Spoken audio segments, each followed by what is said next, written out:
Satu hari lagi kau menuntun langkahku, dengan tangan kasih-Mu kau pegang tanganku Bapa.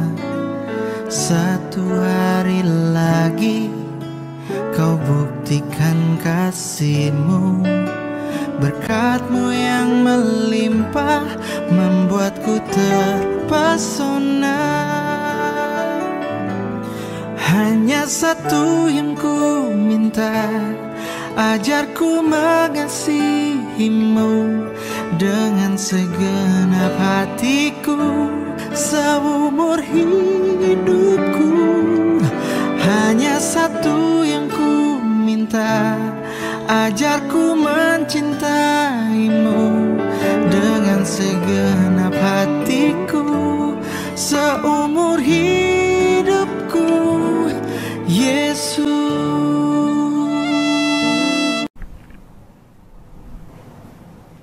Selamat pagi saudara-saudara, kekasih Yesus Kristus. Majelis Jemaat GKP Rawamangun menyapa kita semuanya dengan salam Paskah untuk kita semuanya. Terima kasih. Dari social distance yang sangat besar saat ini yang membatasi gerakan kita harus lakukan secara lebih bertanggung jawab lagi. Karena ternyata bukan virus itu yang berpindah, tapi manusia yang memindahkan dari orang yang lain ke orang yang lain. Jadi sejauh kita melangkah, maka sejauh itu juga nanti virus itu akan berpindah dengan cepat.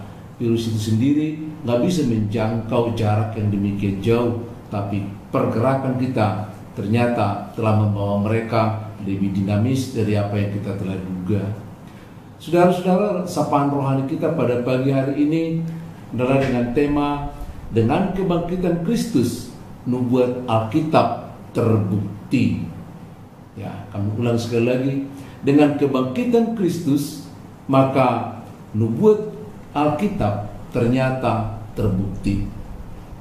Saudara-saudara, dunia apologet sekarang sedang marak-maraknya, di mana banyak orang bebas memperdebatkan kitab orang lain.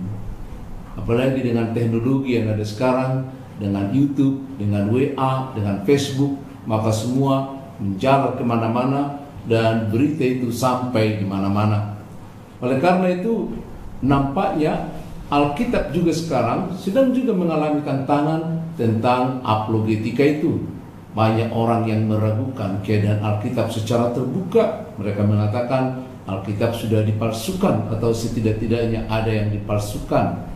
Bahkan ada juga orang-orang lain yang lebih mengandalkan pikirannya dengan mengatakan bahwa Alkitab itu tidak mungkin firman Tuhan. Ya. Dan lebih spesifik lagi dikatakan bahwa Yesus Kristus itu tidak betul-betul disalibkan, tapi digantikan dengan orang lain. Oleh karena itu, saudara, tujuan kami mau membicarakan hal ini, bagaimana supaya kita lebih meyakinkan lagi atau diyakinkan lagi bahwa Alkitab, Bible yang kita miliki itu sebagai catatan tentang firman Tuhan, kita boleh melihatnya sebagai satu bukti yang real di dalam kehidupan kita. Karena sesungguhnya Alkitab itu telah mencatat secara rinci tentang perjalanan Sang Mesias, yakni yang kita kenal dengan Tuhan Yesus Kristus. Kalau kita mau mencoba membuka di Alkitab dan kita lihat nanti bahwa kelahirannya pun sudah dinyatakan di dalam perjanjian lama. Bahkan bukan hanya kelahirannya, perencanaan tentang rencana penyelamatan Allah tentang dunia ini juga ada di dalam kitab-kitab awal, Kejadian pasal yang ketiga. Bahkan pelayanan Yesus pun yang dikuasai oleh Roh Kudus, menyembuhkan orang lain, bahkan menghidupkan orang mati adalah sesuatu atau bagian-bagian yang sudah ada di dalam perjanjian lama. Khususnya untuk bangsa Israel telah ditanamkan pemahaman itu. Bahkan secara mengejutkan penderitaan Yesus secara rinci itu sudah dibuatkan. Sampai termasuk dengan pengkhianatan Judas pun sebenarnya sudah dinubuatkan jauh sebelumnya. Tapi yang lebih dari situ, bahwa kematian Yesus apalagi dengan kebangkitannya itu juga sudah dirancang sedemikian rupa. Oleh karena itu Alkitab itu adalah merupakan satu kesatuan yang utuh, ya, di mana satu bagian bergerak dari estafet yang satu ke estafet yang lain, sehingga tidak mungkin ada penyelewengan di dalamnya, tidak mungkin ada yang ditukar atau dipalsukan, karena dengan demikian akan menciderai cerita selengkapnya. Saudara-saudara, Alkitab itu menceritakan kepada kita tentang rencana Allah bahwa Dia akan mengembalikan manusia untuk hidup yang kekal. Jadi sebagaimana manusia itu dulu sebelum jatuh ke dalam dosa bergaul dengan Allah, hidup dalam kemuliaan Allah, maka setelah kejatuhan ke dalam dosa, Tuhan telah merencanakan bagaimana agar manusia itu kembali ke hadiratnya. Maka perjalanannya bukan berarti hanya dengan peristiwa kelahiran Tuhan Yesus, kematiannya, lalu kebangkitannya. Bukan, gak berakhir sampai di situ. Tapi ini akan masih dilanjutkan bagaimana Yesus nanti melanjutkan dengan estafet melalui pekerjaan Roh Kudus sampai kedatangannya yang kedua, manusia diangkat kembali naik ke surga, kembali seperti Adam dulu dan Hawa, sebagaimana Tuhan bergaul dengan mereka bersama dengan satu kesatuan, maka berakhirlah cerita Alkitab itu. Itu akan diceritakan nanti bagi kita di Kejadian, pasal-pasal yang mengesankan tentang kedatangan Tuhan Yesus. Maka setiap tahap dari program penyelamatan itu adalah merupakan penggenapan. Setiap tahap dari program yang dijalankan oleh Yesus adalah penggenapan dengan firman Tuhan itu. Misalnya kita lihat begini, setelah manusia jatuh ke dalam dosa, maka manusia itu dihukum. Hukumannya apa? Dikatakan bagi ular akan menjalar di tanah, perempuan akan sakit melahirkan, laki-laki juga akan berpeluh mencari kebutuhannya, sebelum dia kembali menjadi tanah. Maka kematian telah menunggu. Seperti kemarin kita katakan, kematian itu muncul karena dosa itu. Maka karena manusia telah ada di dalam kuasa maut, maka Tuhan mau mengambilnya kembali dengan satu program yang luar biasa, yang dikatakan dalam Kejadian pasal yang ketiga ayat yang ke-15, aku akan mengadakan perseteruan. Jadi manusia itu akan dirampas dari kuasa maut, dirampas dari kuasa iblis, ya, dirampas dari kuasa dosa itu melalui kematian Yesus Kristus. Makanya Alkitab Perjanjian Lama sampai Perjanjian Baru itu adalah mulai dari kitab Kejadian pasal yang ketiga adalah merupakan janji Tuhan tentang penyelamatan manusia di Taman Eden dan yang akan dieksekusi di Bukit Golgota. Satu kesatuan.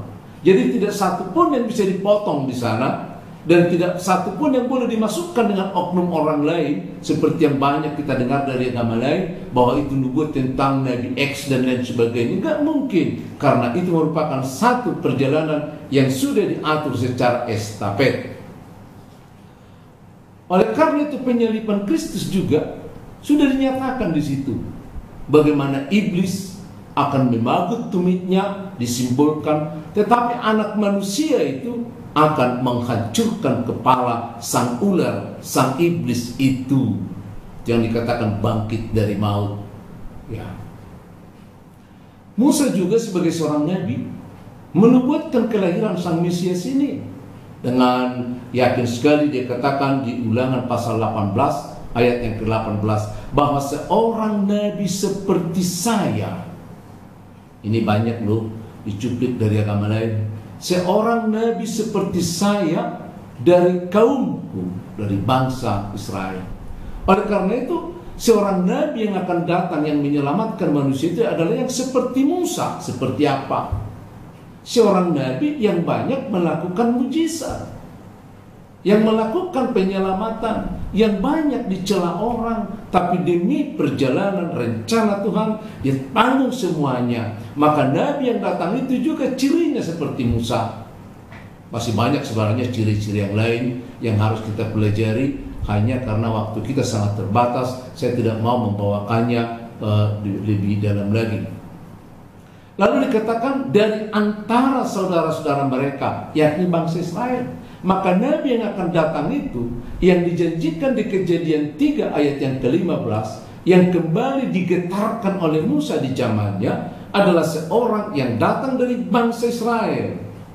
Itu sebabnya Matius, coba perhatikan, Matius ketika mau memberikan kesaksian tentang Tuhan Yesus, yang pertama dia lakukan adalah bagaimana membuat silsilah Tuhan Yesus. Mulai dari Abraham ayat pertama sampai ayat yang ke-16 dikatakan bahwa Yesus anak Yusuf dari keturunan Daud.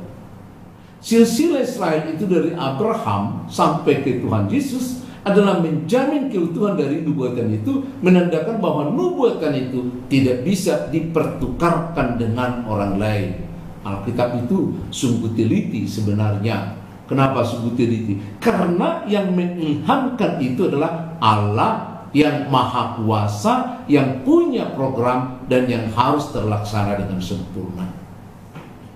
Proses kedatangan Tuhan Yesus juga telah dinubuatkan melalui para nabi. Di mana Tuhan Yesus lahir coba? Ya, kan di Bethlehem. Pernah kau membaca dari Mika 1 ayat pertama, "Hai Bethlehem Efrata, kota yang paling kecil dari antara kota-kota yang ada di Juda."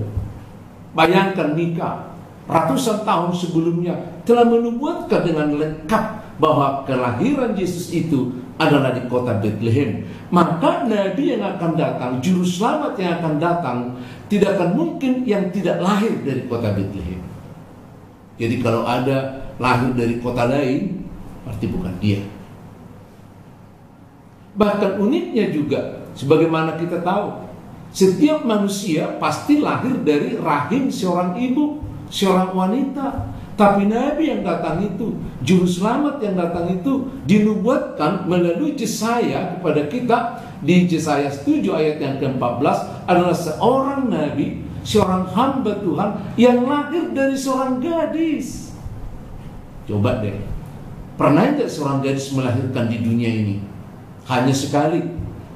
Dan cukup sekali itu, karena Tuhan sedang mengintervensi dunia dalam programnya. Dia memakai hal-hal yang di luar perkiraan manusia. Maka jangan percaya kalau ada orang-orang mengaku sebagai juru selamat, sebagai seorang nabi, tapi lahir dari seorang wanita yang sudah ibu. Karena yang dilahirkan itu adalah dari seorang gadis. Bahkan di dalam tingkah lakunya pun, di dalam membawakan pelayanannya, Yesus tidak sembarangan melakukannya. Kenapa? Karena apa yang dilakukannya adalah apa yang diperintahkan oleh Bapa, sebagaimana dituliskan dalam Yesaya 40 ayat pertama, bahwa kedatangannya harus bersama dengan Roh Kudus. Itu sebabnya di Lukas pasal ke-4 dikatakan bahwa Roh Tuhan ada padaku. Jadi Yesus yang adalah Allah yang menjadi manusia itu bukan ujuk-ujuk datang, tidak berdiri sendiri. Dia ada dalam kuasa Tuhan.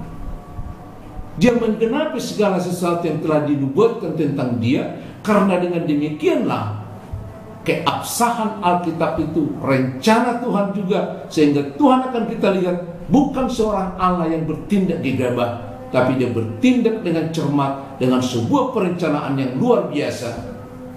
Maka kalau ada orang seringkali bertindak tanpa perencanaan, itu tidak meniru Tuhan Yesus, itu tidak meniru Allah. Maka setiap orang harus bertindak dalam perencanaan yang sangat baik. Apalagi hal-hal besar seperti pernikahan. Kadang-kadang kita kecewa melihat ada anak muda, ada perempuan, gadis-gadis kita menikah tanpa perencanaan yang baik. Tapi semakin besar keadaan, pekerjaan atau tindakan yang kita ambil, harus dibuatkan perencanaan yang lebih matang. Kalau Tuhan Yesus kemudian ditolak, tidak dihargai, bahkan diolok-olok, dipersekusi dan lain sebagainya, itu juga sudah dinubuatkan dalam Yesaya pasal yang ke-53 tentang nyanyian seorang hamba, jeritan seorang hamba yang ditolak di tengah-tengah dunia sebagai pembawa kebenaran. Itu juga risikonya bagi orang Kristen, orang yang percaya kepada Yesus. Setiap kita membawa kebenaran, pasti kita juga tidak akan disukai oleh dunia ini. itu ternubuatkan bagi kita. Banyak hal-hal yang lebih mengejutkan lagi. Ketika Tuhan Yesus juga pada minggu-minggu terakhir yang kita katakan sebagai minggu Pasyun, ketika dia naik ke Yerusalem, waktu minggu Palmarum itu, kemarin kita membawakan daun-daun palem.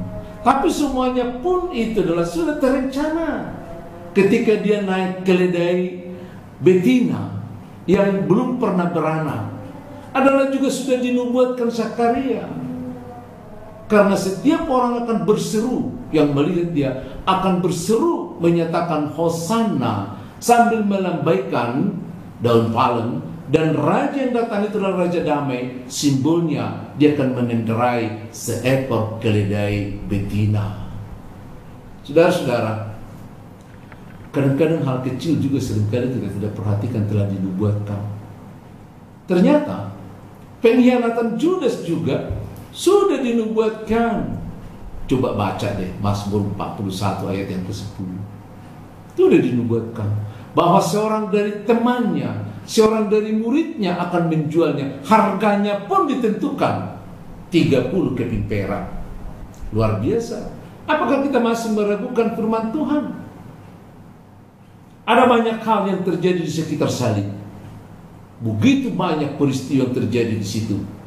Ya, ketika dia diadili, Yesus tidak pernah buka suara. Orang bertanya, kenapa sih dia buka suara? Nggak buka suara. Kenapa sih dia diam? Coba, kalau dia buka suara, nggak jadi penyaliban. Kalau dia membukakan kebenaran, nggak terjadi penyaliban itu.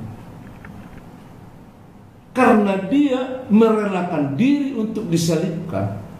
Karena dia harus menyerahkan nyawanya. Karena dengan demikianlah dia mengasihi Tuhan, mengasihi Bapa. Karena dia tahu memberikan nyawa untuk mengambilnya kembali. Itu sebabnya digambarkan di Yesaya 53 ayat yang ke-7b. Dikatakan bahwa dia bagaikan domba yang dibawa ke tempat pengguntingan, yang diseret, tidak akan dibuka mulutnya, tidak akan berteriak dia.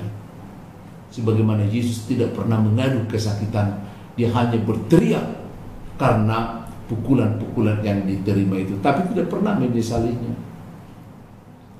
Kalaupun ada seruan yang luar biasa ketika disalib, dikatakan Eloi, Eloi, lama sabachthani. Rupanya itu sudah juga dinubuatkan di Mazmur yang ke-22. Anda mau membaca Mazmur 22 ayat 1 sampai terakhir, banyak sekali di situ nubuatan tentang penyaliban Kristus.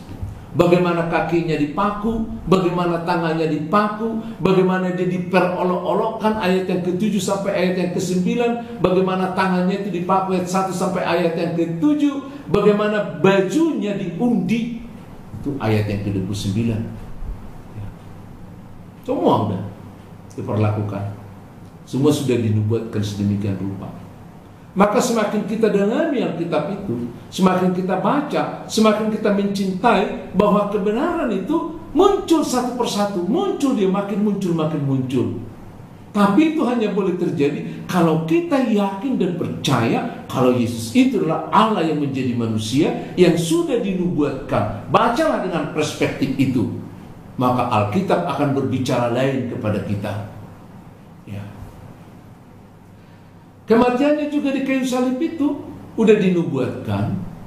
Bagaimana di Yesaya 53 ayat yang ke-3 sampai ayat yang ke-6 itu udah dinyatakan demikian, bahwa dia akan mati di kayu salib untuk menebus dosa. Makanya dikatakan dalam percakapan yang ke-6, ke-5, sudah selesai. Sekiranya Yesus tidak mengatakan sudah selesai, maka apa yang terjadi di kayu salib, apa yang terjadi proses pengadilan, apa yang dilakukannya selama ini hanya satu historis yang tidak membawa dampak apa-apa. Tapi ketika dikatakan sudah selesai, maka saat itu dosa manusia yang percaya kepadanya, yakin enggak, diselesaikan melalui kematian dan kebangkitannya. Masih banyak sebenarnya yang mau kita lihat. Ya. Ketika Tuhan Yesus ternyata tidak satu pun tulang-tulangnya yang patah. Itu menggambarkan domba Paskah yang dimakan ketika bangsa Israel keluar dari Mesir ke tanah Kanaan, lalu mereka memotong seekor domba Paskah ketika di Mesir, tak satu pun tulangnya yang boleh dipatahkan. Maka sama seperti Tuhan Yesus, ada tulang yang patah enggak? Enggak ada. Dia utuh. Dia mati jam 3 sore. Ketika para penjaga setelah lewat jam 3 ingin agar yang disalibkan itu mati, lalu yang di kiri di kanan pahanya dihancurkan supaya cepat mati karena itu yang bisa dipukul terlalu tinggi. Tapi ketika kepada Tuhan Yesus mereka mengatakan, sudah mati loh. Maka tidak ada satu tulang pun yang dipatahkan dalam proses penyalipannya untuk menggenapi apa yang dikatakan ribuan tahun yang lalu di tanah Mesir sebagai anak domba Allah. Orang tidak pernah menduga begitu hinanya Tuhan Yesus ketika ditangkap hari Kamis jam 12 malam itu. Dia diperlakukan tidak seperti manusia. Maka dikatakan tidak seorang pun yang mengenalnya, tidak seorang yang memperhatikannya. Bahkan orang-orang akan memalingkan wajah dari dia karena luka-luka yang begitu banyak dan penghinaan yang begitu banyak, sehingga dia diperlakukan tidak seperti seorang manusia. Tapi betapa mengejutkan kalau terakhir dia dikuburkan di antara orang-orang kaya. Kuburannya begitu cantik karena sudah dipersiapkan oleh orang lain. Itu juga sudah dinubuatkan. Anda boleh baca di Mazmur yang ke-16 ayat yang ke-10. Ya. Bahkan kematiannya itu juga akan dibangkitkan dari kubur. Itu sudah dibuatkan di situ. Saya baca selengkapnya ya, Mazmur 16 ayat 10. Sebab engkau takkan meninggalkan jiwaku di dunia orang mati. Engkau takkan membiarkan orang kudusmu melihat kebinasaan. Sehingga dia tidak sempat membusuk. Dia bangkit sebagaimana dijanjikan oleh Tuhan kepadanya. Oleh karena itu saudara-saudara, dengan kebangkitan Kristus, ternyata firman Tuhan, Bible, Alkitab yang kita punya, walaupun diterjemahkan dalam berbagai bahasa, termasuk bahasa Indonesia, bahasa Batak, bahasa suku dan lain sebagainya, kalaupun kata-katanya boleh berubah, tapi maksudnya, rencana Tuhan yang sudah tertanam di dalam Alkitab itu tidak ada yang bisa meragukan. Telah diuji dengan berbagai kritikan-kritikan yang tajam. Ternyata firman Tuhan tidak ada yang berubah sedikit pun, dan semuanya digenapi dalam kebangkitan Kristus yang mengalahkan maut, sekaligus mengalahkan dosa, bahkan mengalahkan iblis sekaligus. Dengan hat-trick yang dilakukannya, maka Alkitab semakin nyata terbukti sebagai firman Tuhan. Shalom.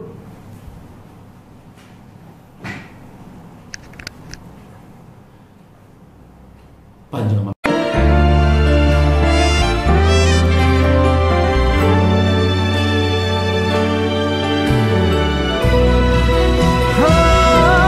Hanya satu yang ku minta, ajarku mengasihimu dengan segenap hatiku, seumur hidupku.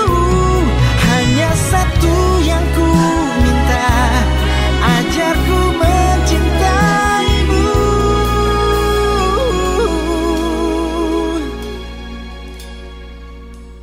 dengan segenap hatiku.